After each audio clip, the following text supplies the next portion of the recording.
जा रहे students class 8 का chapter number 14 measurement and effect of heat. इस चैप्टर में हम हीट के पॉइंट को कवर करेंगे।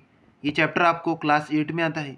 इसके बाद में हीट का ये चैप्टर आपको आता है क्लास 10 में। इसके लिए बहुत ज़्यादा मोस्ट IMP चैप्टर है।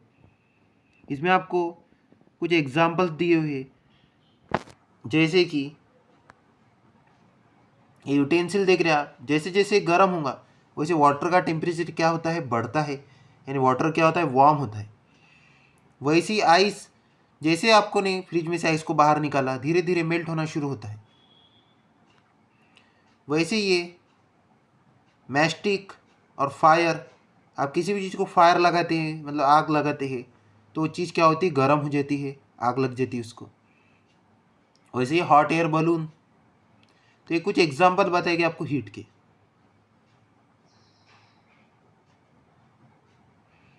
तो इसमें प्रॉपर्टीज है टेम्परेचर के बारे में। टेम्परेचर जितना कम होता है उतना हीट कम होती है, और टेम्परेचर जितना बढ़ता है उतनी हीट ज़्यादा होती है। तो हम ऐसा कह सकते हैं कि temperature is directly proportional to heat, यानी टेम्परेचर अगर ज़्यादा है तो हीट भी ज़्यादा है, टेम्परेचर अगर कम है तो हीट भी कम है। अब इसमें यूनिट्स होते हैं, एक होता है SI यूनिट, एक होता है CGS यूनिट। हीट का SI यूनिट होता है जूल और CGS यूनिट होता है कैलोरी। ये इंपॉर्टेंट चीज़ें हैं, ये आपको पूछी जाती है पेपर्स में। अगला है सोर्स ऑफ हीट। सोर्स यानी कैसे हीट प्रोड्यूस होती है। तो हीट प्रोड्यूस होती है सन से। सन से हमारे अर्थ के ऊपर में जो सनलाइट आती है, इससे भी हीट होती है, इसमें भी हीट होती है। किसी चीज़ को आपने बाहर रख दिया धूप में, तो आपको कुछ देर के बाद में गर्म लगती है। इसके पीछे का कारण ये है कि सनलाइट में क्या होती है, हीट होती है।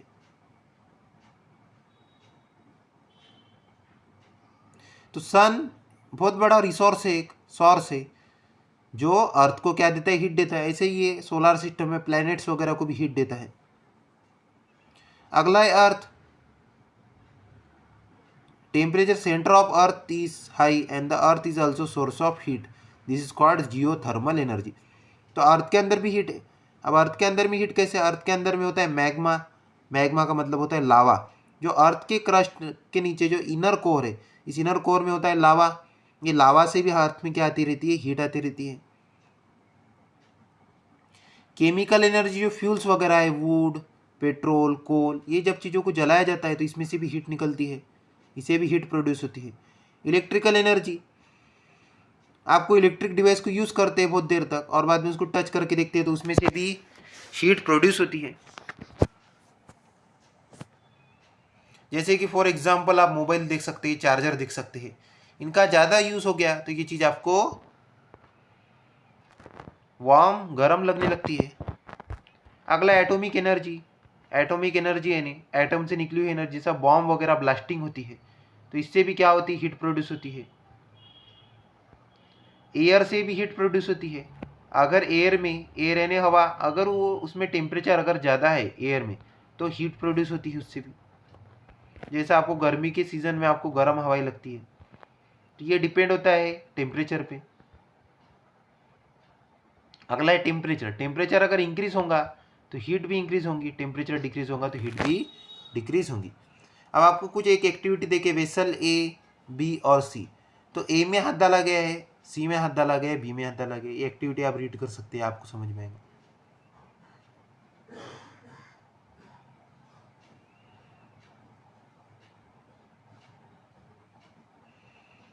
अब इस एक्टिविटी के अंदर में आपको B with cold, A with hot water. A में हॉट वाटर यानी गर्म पानी, B में क्या है, कोल्ड वाटर, ठंडा पानी, और C में मिक्स है। तो आप जैसे ही कोल्ड वाटर में वार्म वाटर, ठंडे पानी में गर्म पानी मिलाते हैं या गर्म पानी में ठंडा पानी मिलाते हैं तो क्या होता है, एक बैलेंस होता है उसके बीच में। इसको कहते हैं एक्सचेंज ऑफ हीट, यानी हीट क्या होती है, उसमें एक्सचेंज होती है, एक हीट उसमें कम हो जाती है।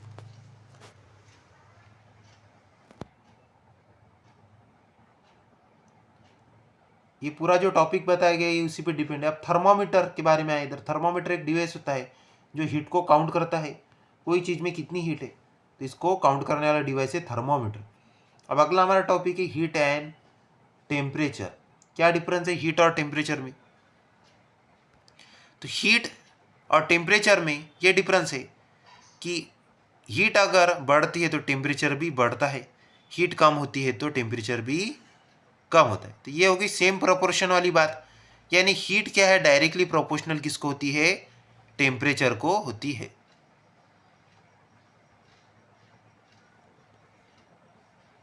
अब इस प्रैक्टिकल में आपको बताया गया है हॉट गैस, कूल गैस। तो गैस को जितना ज़्यादा हीट मिलती है उसका प्रेशर भी बढ़ जाता है। जैसे एटम, आपको ये सॉलिड के एटम दिख रहे हैं, अब ये दोनों भी ए और बी में आपको गैस के मॉलिक्यूल्स दिख रहे हैं। तो इस गैस के मॉलिक्यूल में सबसे पहले आप देखिए कूलर में, गैस में, इसमें इसकी स्पीड कम है, एरो छोटा है यानी स्पीड कम है, और जैसी ही हॉट गैस यानी उसको आपने हीट दी वैसे उसकी स्पीड बढ़ जाती है और इससे ब्लास्टिंग होने का खतरा होता है। तो ये इस एनर्जी को कहते हैं काइनेटिक एनर्जी। जो एनर्जी मोशन में होती है उसको कहते हैं काइनेटिक एनर्जी। तो गैस में काइनेटिक एनर्जी होती है, गैस के मॉलिक्यूल्स एक जगह पे लग के नहीं रहते हैं, ये मोशन में रहते हैं, ये धीरे धीरे अपना मूवमेंट करते रहते हैं, और जैसे ही हीट के कांटेक्ट में आते हैं वैसे ही अपनी स्पीड बढ़ा देते हैं, तो काइनेटिक एनर्जी इसकी इंक्रीज हो जाती है। यही इस टॉपिक में आपको बताया गया।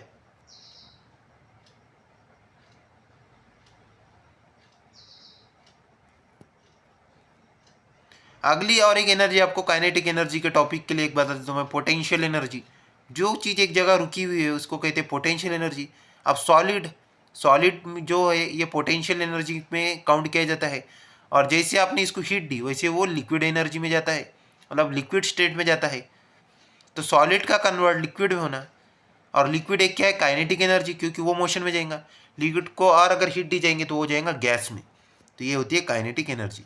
अब काइनेटिक एनर्जी का फॉर्मूला होता है हाफ एम वी स्क्वेयर, यानी मास इंटू वॉल्यूम, यानी अगली चीज़ का वजन कितना है और वो कितना उसकी क्वांटिटी है, इस पर डिपेंड होती है काइनेटिक एनर्जी।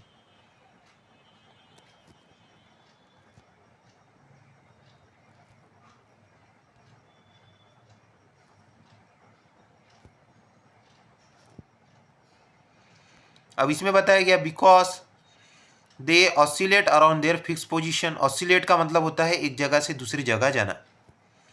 तो जैसे सॉलिड पार्टिकल को आप हीट देते हैं वैसे वो लिक्विड में जाते हैं, लिक्विड से हो जाते हैं गैस में, यानी एक उनको मोशन के लिए एक एनर्जी दी जाती है, उस एनर्जी का नाम है हीट एनर्जी, और वो जो मोशन में जो जा रही है उसको कहते हैं काइनेटिक एनर्जी। अब इधर और कुछ एक फॉर्मूला आपको दिया हुआ है, ये फॉर्मूला इंपॉर्टेंट है, F-32/9 is equal to C/5। तो ये फ़ारेनहाइट और डिग्री सेल्सियस का बीच में का कन्वर्जन है। अगर आपके पास में डिग्री सेल्सियस आपको पता है तो आप डिग्री सेल्सियस से फ़ारेनहाइट निकाल सकते हैं, और अगर आपको फ़ारेनहाइट पता है, डिग्री सेल्सियस नहीं पता, तो आप डिग्री सेल्सियस निकाल सकते हैं। अगला है केल्विन, ये एक यूनिट है। डिग्री सेल्सियस में आप 273.15 अगर ऐड करते तो वो जो यूनिट उसका बन जाता है होता है केल्विन। ये न्यूमेरिकल्स आपको दिए गए सॉल्व करने। अब थर्मामीटर, इसकी इजी डेफिनेशन मैं आपको बताता हूँ। The device which is use to detect the temperature is called thermometer. एक ऐसा डिवाइस जो टेम्परेचर को डिटेक्ट करने बनाया गया है उसको कहते हैं थर्मामीटर। अब इसके टाइप से थर्मामीटर के, एक होता है थर्मामीटर, सेकंड होता है क्लिनिकल थर्मामीटर, तीसरा होता है डिजिटल थर्मामीटर, चौथा होता है मैक्सिमम मिनिमम थर्मामीटर। ये थर्मामीटर है, नॉर्मल थर्मामीटर है, जो अभी आपको देखने नहीं मिलता है, पुराने ज़माने में होता था, अभी भी होता है, ये लेबोरेटरी में होता है। उसके बाद में ये जो आपको जो बॉल इसका जो दिख रहा है, इसमें एक लिक्विड होता है, इसका नाम है अल्कोहल। पुराने ज़माने में इसमें मर्क्यूरी का यूज़ किया जाता था, लेकिन मर्क्यूरी एक नॉन मेटल है, ये हीट को कैरी कर लेता है। मर्क्यूरी हीट के वजह से ब्लास्ट हो सकता है, मर्क्यूरी की वजह से, इसके लिए इसको निग्लेक्ट किया गया, छोड़ दिया गया, और इसकी जगह अल्कोहल का यूज़ किया गया। अब जैसे ही हीट के कांटेक्ट में इसमें अल्कोहल आएगा वैसे उसकी रेंज बढ़ेंगी और एक आपको फ्लूइड रेड कलर में जाती हुई दिखता है, तो ये है अल्कोहल। तो अब आज के ज़माने में जो थर्मामीटर इसमें यूज़ किया जाता है अल्कोहल। उसके बाद में क्लिनिकल थर्मामीटर, जो क्लिनिक में जो थर्मामीटर होते हैं इनकी कैपेसिटी ज़्यादा होती है यूज़ की, इसके लिए इसको कहा जाता है क्लिनिकल थर्मामीटर। जो हॉस्पिटल वगैरह में जो थर्मामीटर होते हैं डिजिटल टाइप के, इसमें आपको डिग्री सेल्सियस भी पता चलता है, फ़ारेनहाइट भी पता चलता है, इसको कहते हैं डिजिटल थर्मामीटर। एक होते हैं मैक्सिमम मिनिमम थर्मामीटर, जो हेंस वगैरह का फॉर्म होता है। उसके बाद में घरों के अंदर में हीटर लगाया जाता है। हीटर यानी रूम में एक डिवाइस लगाया जाता है उसको मैक्सिमम मिनिमम थर्मोमीटर कहते हैं। ये क्या करता है, रूम के टेम्परेचर को एडजस्ट करता है। अगर रूम में ठंडी अगर ज़्यादा है तो ये उस रूम को गर्म करता है। तो ये लोग ठंडी के लिए लगाते हैं इस डिवाइस को, इसका नाम है मैक्सिमम मिनिमम थर्मोमीटर। अब ये वही चीज़ आ गई, इसमें टॉपिक में बताया कि एक्सचेंज ऑफ हीट। आप किसी गर्म चीज़ में ठंडी चीज़ डालते हैं तो होती है एक्सचेंज ऑफ हीट, इसको कहते हैं एक्सचेंज ऑफ हीट, और इस प्रॉपर्टी को कहते हैं थर्मोडाइनेमिक। अब अगला स्पेसिफिक हीट। स्पेसिफिक हीट यानी एक परफेक्ट हीट। अब कोई भी हर चीज़ को एक स्पेसिफिक हीट लगती है उस चीज़ को बनाने के लिए। जैसे कि आपकी मम्मी खाना बनाती है तो उसको एक स्पेसिफिक टेम्परेचर दिया जाता है खाना बनाने के लिए। खाना बहुत जल्दी भी नहीं बनना चाहिए और लेट भी नहीं बनना चाहिए। तो उनको ऑलरेडी ये इतना मतलब प्रिडिक्शन होता है उसका बनाते हुए कि इसको कितनी हीट देनी चाहिए। तो ये ऐसी हीट को कहते हैं स्पेसिफिक हीट, यानी हर चीज़ को एक अलग अलग चीज़ की हीट होती है, हर चीज़ की कैपेसिटी अलग होती है, तो इसको एक हीट दी जाती है, तो इसका नाम है स्पेसिफिक हीट। यानी जो चीज़ को जितनी हीट चाहिए उतनी हीट उसको देना, इसको कहते हैं स्पेसिफिक हीट। अभी तो इसका फॉर्मूला आपको बताया गया, Q is equal to mc/Tf minus Ti। तो ये इसका फॉर्मूला है। अब इसके कुछ हम चीज़ देख लेंगे। Q का मतलब होता है अमाउंट ऑफ हीट, यानी कितने अमाउंट ऑफ हीट दी गई। M का मतलब होता है मास। C ये स्पेसिफिक यूनिट का, स्पेसिफिक हीट का यूनिट है, स्पेसिफिक हीट का सिंबल है ये। तो Q है अमाउंट ऑफ हीट, कितनी हीट आपने दी। M मास, C स्पेसिफिक हीट यानी प्रोडक्ट को कितनी हीट चाहिए थी, और T का मतलब होता है टेम्परेचर। TF यानी फाइनल टेम्परेचर, Ti यानी इनिशियल टेम्परेचर। जो पहले दिया हुआ टेम्परेचर होता है उसको कहते हैं इनिशियल टेम्परेचर। अब आप कोई भी चीज़ को जब हीट देते हैं तो एकदम अचानक जादू के जैसी गर्म तो नहीं हो जाएंगी, उसको टाइम लगेगा। तो जो आपने सबसे पहले उसको टेम्परेचर प्रोवाइड किया उसको कहते हैं इनिशियल टेम्परेचर। धीरे धीरे अगली चीज़ का टेम्परेचर बढ़ता है, उसको कहते हैं फाइनल टेम्परेचर। जैसे आपने पानी गर्म किया, पानी को आपने 50 डिग्री सेल्सियस का टेम्परेचर दिया, लेकिन उस पानी का टेम्परेचर था 25 डिग्री सेल्सियस, तो उसके टेम्परेचर को 50 डिग्री सेल्सियस होने में टाइम लगेगा, एकदम अचानक नहीं होगा। तो सबसे पहले आपने क्या दिया उसको, जो सबसे पहले उसका टेम्परेचर था वो था 25 डिग्री सेल्सियस, बाद में उसका टेम्परेचर कितना हो गया 50 डिग्री सेल्सियस। तो इसको कहते हैं चेंज इन टेम्परेचर, यानी टेम्परेचर का चेंज होना। अब और एक डिवाइस है कैलोरीमीटर। कैलोरीमीटर डिवाइस यानी ये नॉर्मली हम भी बना सकते हैं डिवाइस को। इसके अंदर में एक थर्मामीटर होता है और वाटर होता है, वार्म वाटर होता है, गर्म पानी होता है। इस गर्म पानी में ठंडा पानी मिलाया जाता है और बाद में उसके टेम्परेचर को देखा जाता है कि उसका टेम्परेचर कितना बड़ा है। एक ऐसे डिवाइस को कहते हैं कैलोरीमीटर। देखिए ये कुछ इसका डायग्राम है, ये थर्मामीटर रखा गया है और ये पूरा स्ट्रक्चर है। हीट रेजिस्टेंट लीड, हीट को अंदर जाने से रोकने वाली चीज़ है ये। उसके बाद में इसमें स्टीरर, स्टीरर यानी इसको शेक करने के लिए काम में आता है। आउटर वेसल, इनर वेसल, ये पार्ट इसका फाइबर का होता है, अंदर का पार्ट इसका आयरन का होता है, क्योंकि आयरन ये पिघलता नहीं है इजीली, प्लास्टिक जो है ये इजीली पिघल जाता है। अगला है हीट रेजिस्टेंस रिंग, हीट को रजिस्ट करने वाली, रोकने वाली। रजिस्ट का मतलब होता है रोकना, एक रिंग होती है। अब इसमें वाटर डाला गया है। अब ये स्टीरर, अब इसमें जो वाटर है वो गर्म पानी है और ये थर्मामीटर। अब जैसे जैसे पानी को शेक करेंगे वैसे वैसे पानी की हीट क्या होंगी, बाहर की तरफ में आएंगी, और बाहर की तरफ में हीट आएंगी तो थर्मामीटर क्या होगा, उसका टेम्परेचर कम कम होता जाएगा। ऐसा ही होता है जब चाय वगैरह बनाई जाती है तो चाय को हम क्या करते हैं, एयर देते हैं, यानी उसमें फूक वगैरह मारते हैं, उसको पंखे के नीचे रखते हैं और डायरेक्ट उसको पीते हैं क्या, नहीं पीते हैं वैसे, क्योंकि उसमें क्या होती है, बहुत ज़्यादा हीट होती है। वैसे खाना भी वैसे ही होता है, उसको हम क्या करते हैं, सबसे पहले उसको एयर देते हैं, हवा देते हैं थोड़ी, जिससे वो ठंडा हो, हम उसको खा पाए। तो ये QO, QC, QW, ये तीन चीज़ें देखिए। सबसे पहले QO का मतलब क्या है, टोटल हीट, यानी टोटल कितनी हीट है।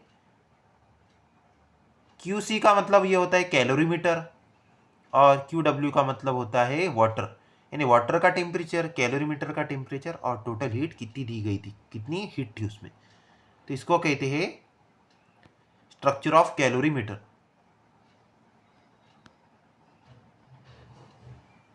अब इसमें सॉल्व एग्जाम्पल्स है, वाटर है, उसके बाद में स्पेसिफिक हीट वगैरह, ये सब चीज़ें आपको बताई गई है।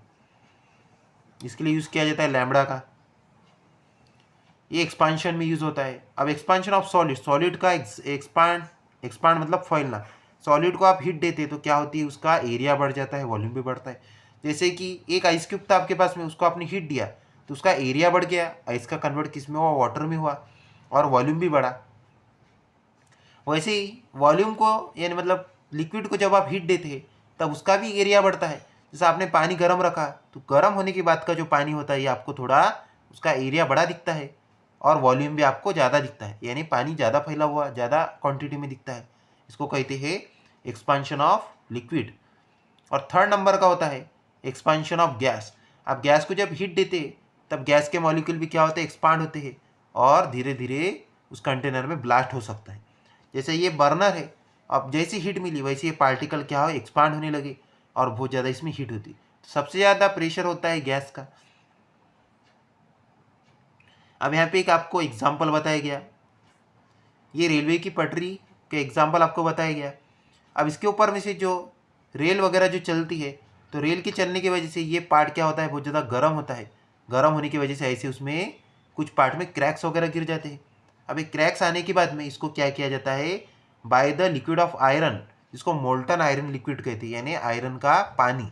गर्म पानी को अगर आपने आयरन को बहुत ज़्यादा गर्म किया है तो लिक्विड स्टेट में जाता है और ऐसा लिक्विड स्टेट वाला आयरन यहाँ पे डाला जाता है और इसको रिपेयर किया जाता है पटरी को।